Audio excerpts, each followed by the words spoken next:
welcome to Momentum Live. We're episode 1, where we are going to talk about the momentum, the mindset, the movement of creative high performers. And our first guest today is Stephanie Visconti. Thank you for coming. Hi, thank you for having me. Stephanie and I have been working for some time, and she's so inspiring. She's a young dance artist that has worked in New York City and Toronto.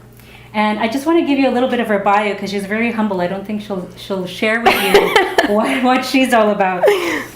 So Stephanie graduated from the American Musical and Dramatic Academy's Musical Theater Conservatory program in New York City. And her credits include Mamma Mia at the Arts Center of Coastal Carolina. Yes. How do you pronounce this? Mame. Okay. Mame. At Riverside Theater. Nice classical musical for you there. I should. Okay.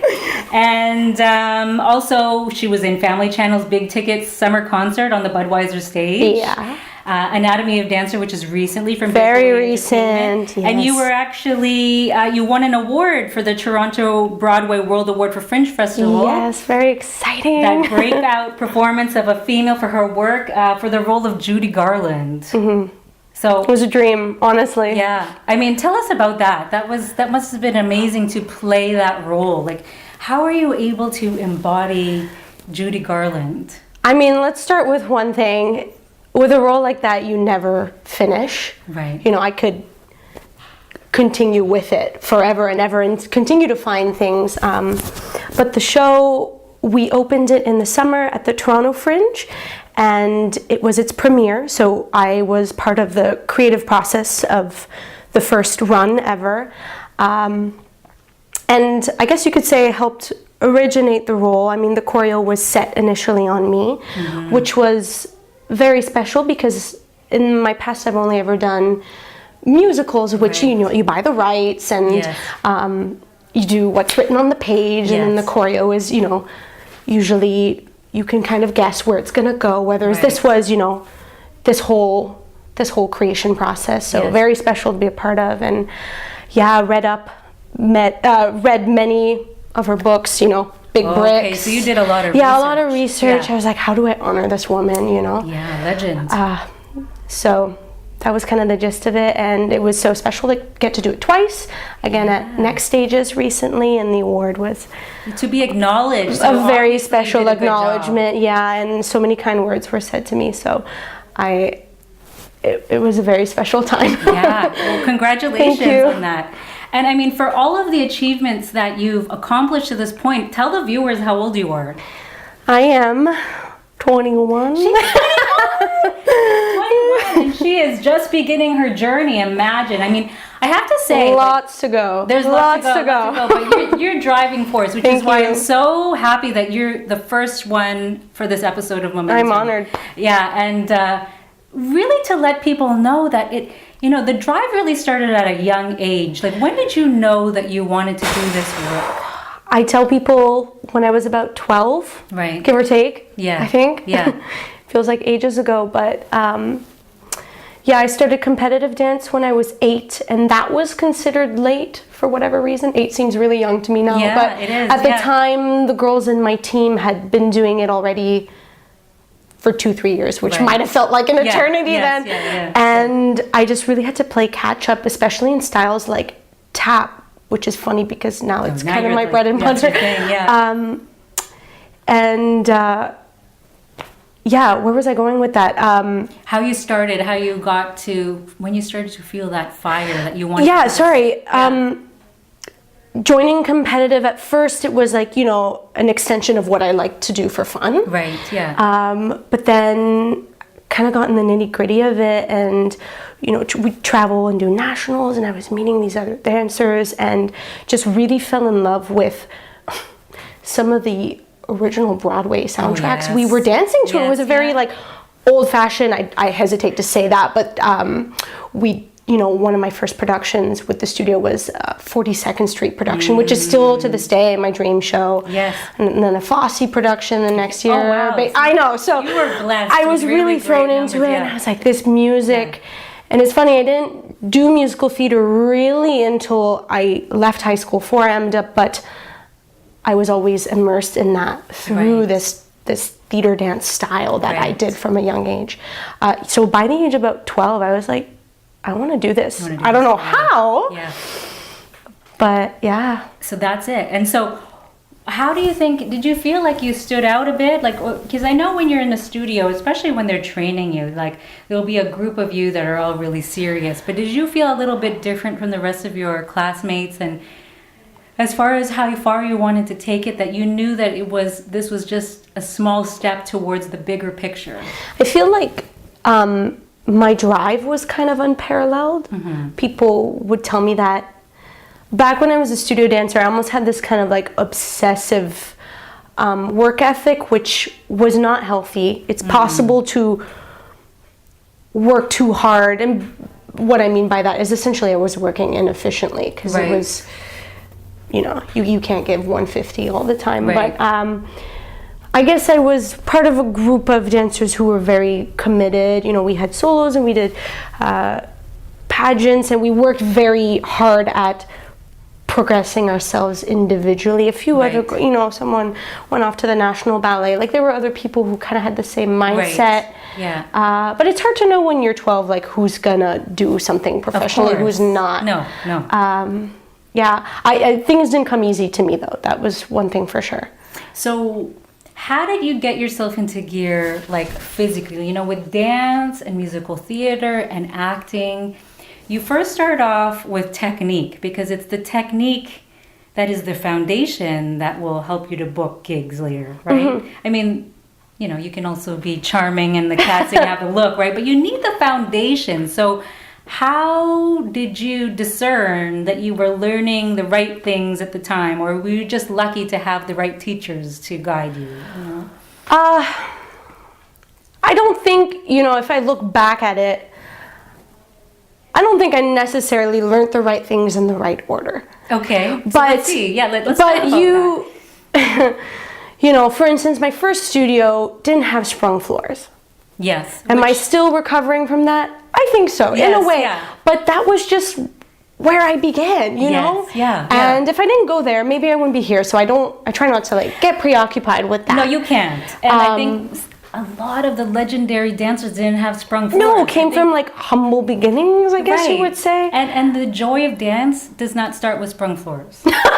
No, it definitely It doesn't. does not start. You It cannot. definitely does not. If you had to wait for the sprung floor to come, you likely wouldn't start. So I think it's okay. I went through this phase when I was starting out AMDA. So I guess to fill you in, I entered this triple threat program as heavily a dancer first. Yes. I had never done community theater because competitive dance, they don't really let you do any other commitments. No, it's you're right. too many hours at the studio, right. And then I didn't do shows at school because I went to a French school, so they weren't allowed to put up English shows.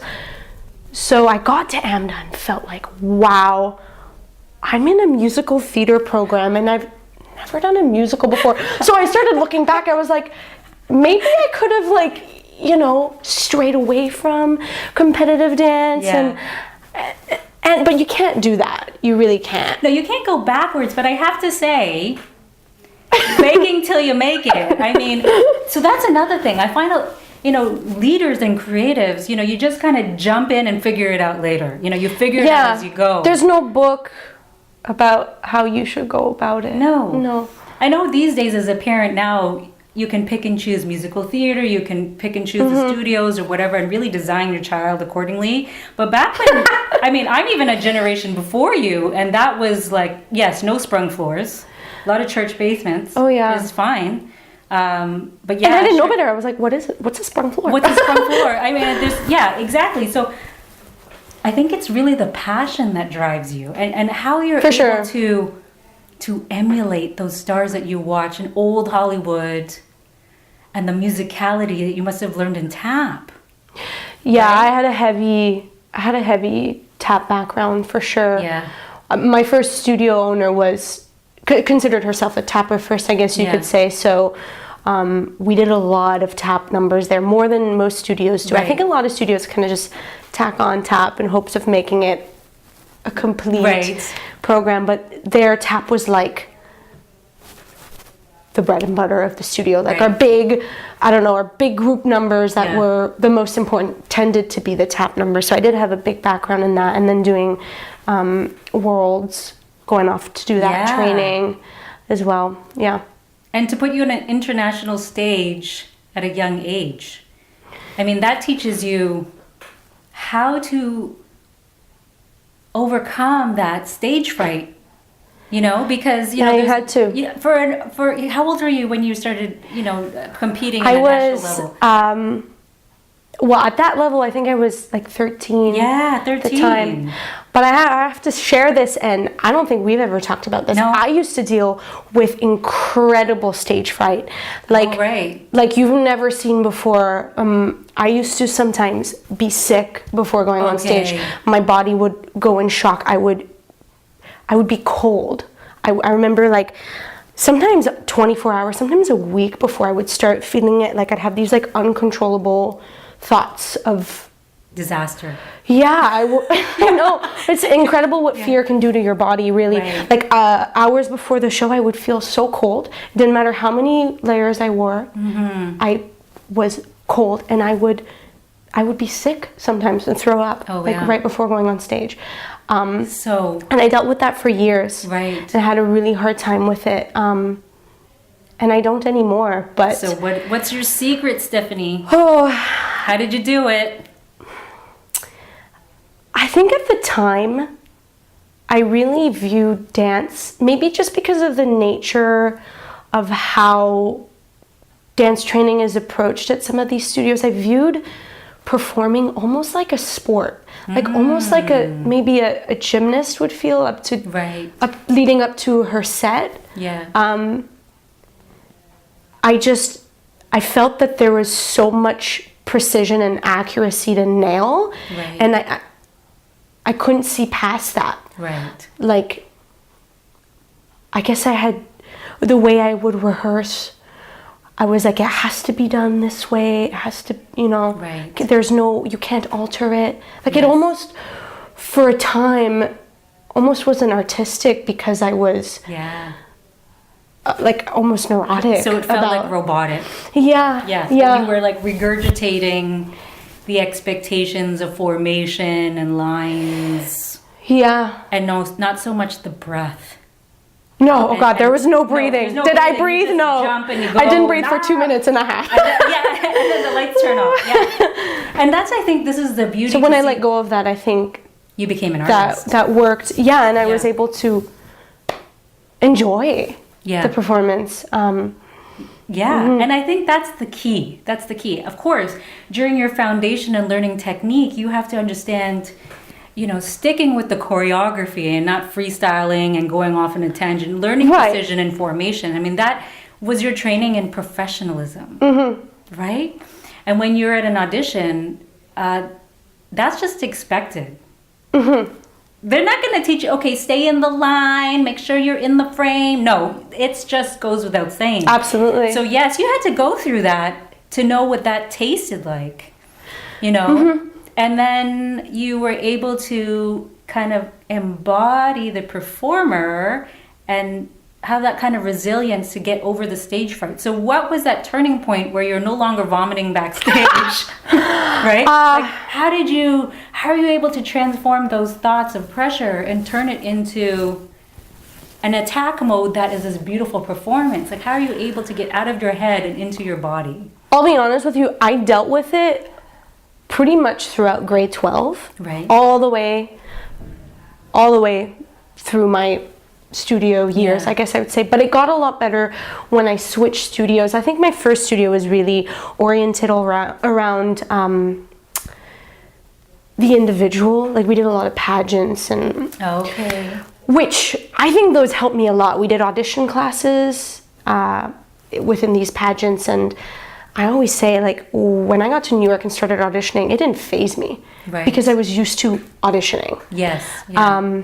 So although that was really helpful, changing studios to a studio that focused more on the group collective pieces, I think just kind of changed my views on what dance meant to me. And, so it did get a lot better, but it wasn't until after AMDA that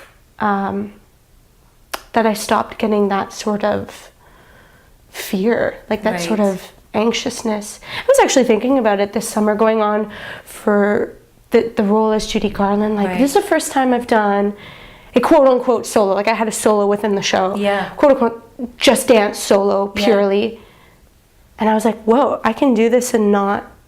Like, really, it had been since competitive dance that I had done a solo of that nature, like intense dancing, and not felt overwhelmed by the tricks. But then again, you know, growing up in a studio, I always had an inclination to tell a story, but I wasn't really equipped with the acting tools that I have now. Like the Judy Garland solo was not about the fouettes, was not about the it was about the storyline. So I think once you let go of the choreography and onto, you know, this character I'm embodying, that I'm transforming into, you kind of goes away. And I think that is gold, what you said.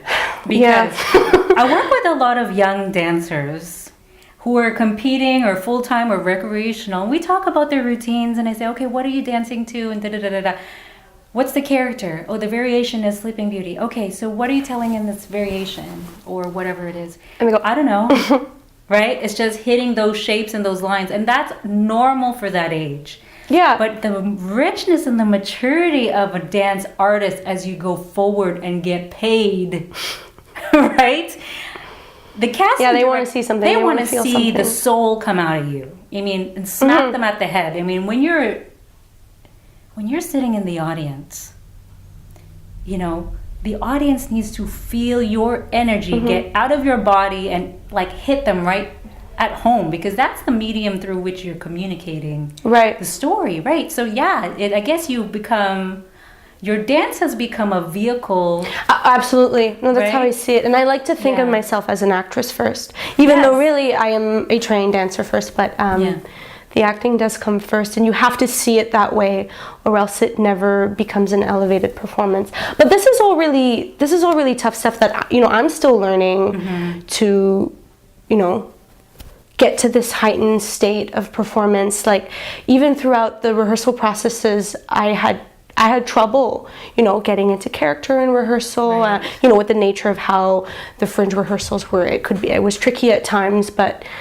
it needs to be your number one focus. Right, and even the Fringe time slots, which is why I couldn't get out to see you. I mean, it's a very like, really like special, at 9 p.m. But so, as a professional, you know, working with rehearsal spaces that aren't always ideal, working with time slots that aren't always ideal, call times that are there and you're like not eating because you're nervous, you know. So how do you stay connected with your body so that when it's showtime, nobody cares if you haven't eaten, you know, all these things, that you're nervous and you're tired, and like, how are you able to transcend all of these unideal situations and still look fresh on stage? Like, what is your body work? Like, what do you do, like, to stay on point? I think the first thing I'll say about that, which has been a learning curve for me, is looking at your schedule for, I guess, the week, and figuring out how to shift your times of care, I guess I would say. Like, because when you're doing a show, ultimately you need to be at your peak of energy while you do that show. So if that show's going to be at 11, it honestly means going to bed later the night before and waking up later the next day. Yeah. You know, that was the tricky thing with Fringe, because the times of the shows changed all the time. Versus like when I was doing Mamma Mia, like if the show's always at 7:30, then you kind of just fall into that cycle. Yeah, that cycle. So it became a lot of like, I guess Sunday night looking at my schedule going, okay, when am I going to sleep? Right. When am I going to wake up? When am I going to do my exercises? Meal prepping, yeah, that's huge. Good. Yeah, figuring out how to eat around shows, that can be really tricky, because a lot of dancers don't like to eat on a full stomach, but also a lot of dancers think they can perform without having eaten a proper meal before, which is so wrong. Yeah, and I've tried it too. You know, you get nervous and you don't really want to eat, but you need to figure out like how many hours before your show you can eat your meal and digest it before. I usually would eat a meal like 4 or 5 hours before a show. Right. And then if I can, a snack like an hour and a half before a show. Right. If you're singing, you don't want to sing. You don't want to eat too close to when you're singing. So, Right. But also, you need to kind of refuel up a little bit before your show. So it's kind of about planning, honestly. If I'm to answer that question, Yeah. So dancers, performers, don't go to the vending machine at the theater site and like have a chocolate bar or endless amount of chocolate bars, right? Or whatever, adrenaline. Yeah, because there's a lot of adrenaline in performance. Yeah. So well, and you think, think sometimes you think you're energized because you have adrenaline highs. Yeah. And this is important to know, like, your body could be so hungry and you don't know it because your adrenaline is high. Like that happened to me. I remember there was one show I hadn't eaten properly before. Like I had eaten differently than how I wanted to. And I finished the show, I kid you not, my toes, I walked off stage after bows and my toes felt like there was sand in my toes and they were like curling up. And I was like, I need to sit down. But I didn't know throughout the show. Yeah, because the adrenaline's on. You could perform, I was like, I need to eat, You could perform injured with adrenaline. Like I've performed with torn hamstrings and you can. And kicking and then you get I off and it hits you like a train. Yeah. So tell me about too, like going off on this, like how, you're going to get injured and they don't have to be like life-stopping injuries, but how are you able to stay performing without injury hitting you over the top of the head and they go, okay, I gotta stop, what are your things? Well, I think it's important to, not to solicit you, but to solicit you, work with someone like Blessyl, who is an experienced dancer, and figure out what are the things with your body that are that could be problematic. Yeah, and learning how to maintain those. And again, this is a continuous learning process for me, but you need to sort of have a routine set. Like if you need to type it up, write it down, put it on your wall at home, like a set of exercises that you do every day that are tailored to your body, and keep up with that. And you need to schedule it into your day, like schedule it in, like it's any other event or task, because or else you just never get it done. And it's so important to maintain yourself.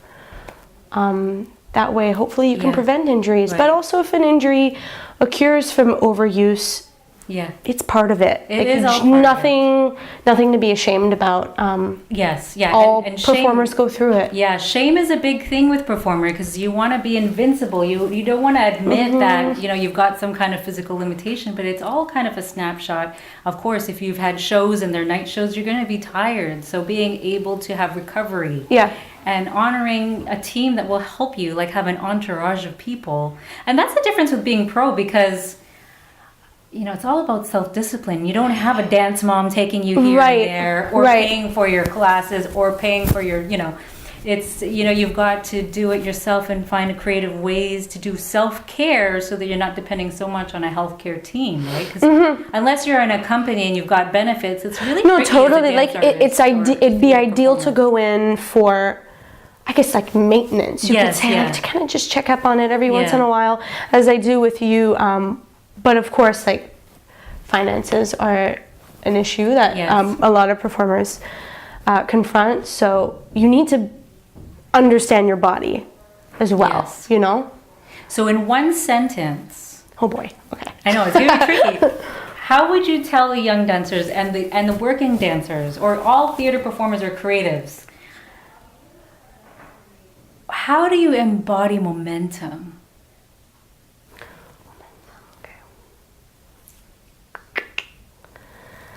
I've said this before in interviews, and I'll say it again.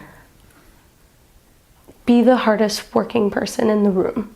I think if at the end of the day, personally, like, that you worked as hard as you can, you are forced to be reckoned with. And Stephanie, I have to say, you are a force to be reckoned with. Thank you so much. Thank you for launching the first episode of I'm so honored. We did it! We did it! She did it! Episode 1 down the tubes. So, thank you for tuning in, and be sure to check for the replay on YouTube. And every week we're going to be not performing, but sort of. Maybe a little bit. Interviewing a new creative high performer every week, and Stephanie Visconti. Do you have any other performances coming up in not as of right now. Okay. No, focusing on my body, on my training. Excellent. And what's your social handle so they can follow your journal? Oh, it's my name, Stephanie Visconti. Excellent. That's So it. follow on Insta, and you'll see the latest on her shows, and hopefully get a chance to watch her live. So thank you again, and take care, and see you next week.